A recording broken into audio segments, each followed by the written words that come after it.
I would say I'm passionate about what I do, and I'm passionate about our team and our team succeeding at what we have as goals. I would say Coach Jones is unpredictable. Describe Coach Jones as goofy, outrageous, or unpredictable.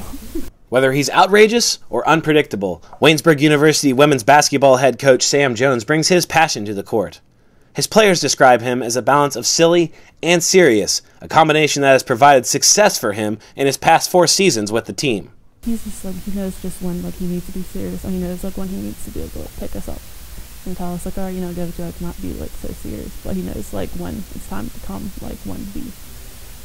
what to do and be really serious with us. It's great because we don't always have to be so serious. We can mess around, but we know when we need to do scout or something, it gets serious and then we need to focus. But there's also gonna be times where we have ADD and just get goofy. You definitely know during games he's definitely gonna motivate you, but you don't know which way. You always know what I'm thinking, whether I'm happy, sad, or somewhere in between. I'm not very good at hiding that, and have always been very demonstrative with my personality, I guess.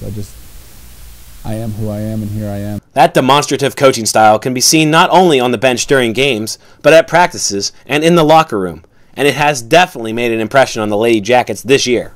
I get caught up in the game. I mean, my wife has asked me, do you ever get embarrassed about how you behave in the sidelines? And I'm like, no, I have no idea who's even in the stands.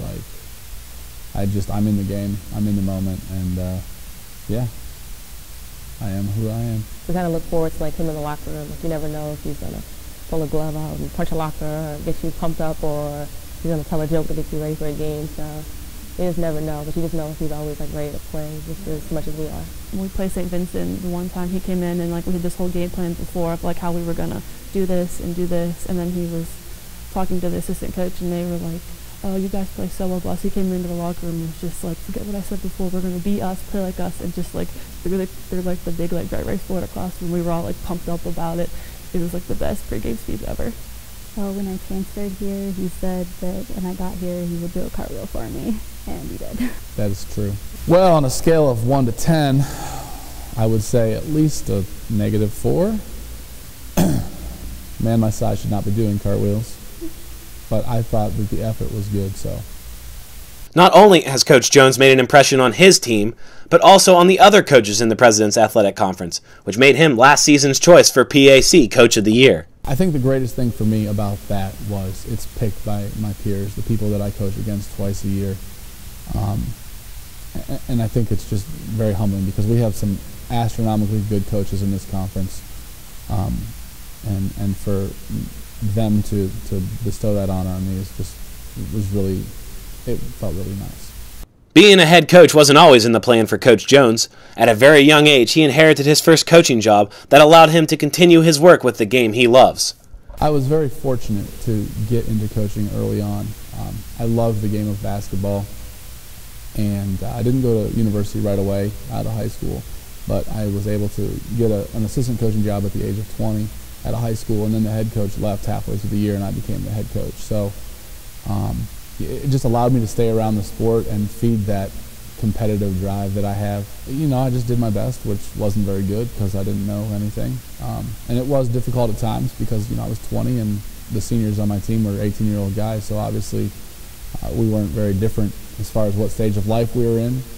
But, they knew that I was going to try my best, and they played pretty hard for me, I felt. And, we did the best we could, and I learned. And that's how you learn as a coach is, losing is the best teacher. In addition to his effort on the court, Coach Jones also wants to help his players grow as people and leave an impact beyond the game of basketball. I've had to learn that my value as a human has nothing to do with my wins and loss record, but how I affect my team and whether I can teach them life lessons through the game of basketball that they're going to apply. And since I coach women, will help them be better moms, professionals, wives, whatever they end up being, just through who I was as an individual, and like I said, the lessons that you can learn through going through the hard struggles of the season. I mean, he definitely helped. When I first came here, I didn't really know what to expect, and he just kind of, just let me know, working hard, I definitely, basically just let me know that if I worked hard, that, everything would come to, and it sort of did. He believed in me, so that was a big help for me, more so believing in myself. I think it's helped me always like strive to get better and like know that I do have the talents to succeed, and just like keep putting like positive thoughts in my head when like I'm negative towards myself. And like academically, always make sure like we get everything done and we do anything to help us out with anything. I'd like to be remembered as a man who cared about them as individuals, who taught them the value of demanding excellence of yourself in all areas of your life. I'd like to be remembered as, a man who lived my faith so that they could know that it was real and genuine, and hopefully just an example of, a good person who works hard that they can grow up and be like. In his short time with Waynesburg, Coach Jones has managed to improve the women's basketball team, leading them to back-to-back 20-win seasons and some memorable wins in the last few years. But overall, he says his favorite accomplishment will be the impact he has on the campus community. I think the fact that we have been able to make this campus actually show up and be excited about women's basketball at the Division III level, that's probably one of the greatest accomplishments of this team, and the girls and the hard work they've put in has paid off for them in that way. And I think that's probably my favorite thing about it all.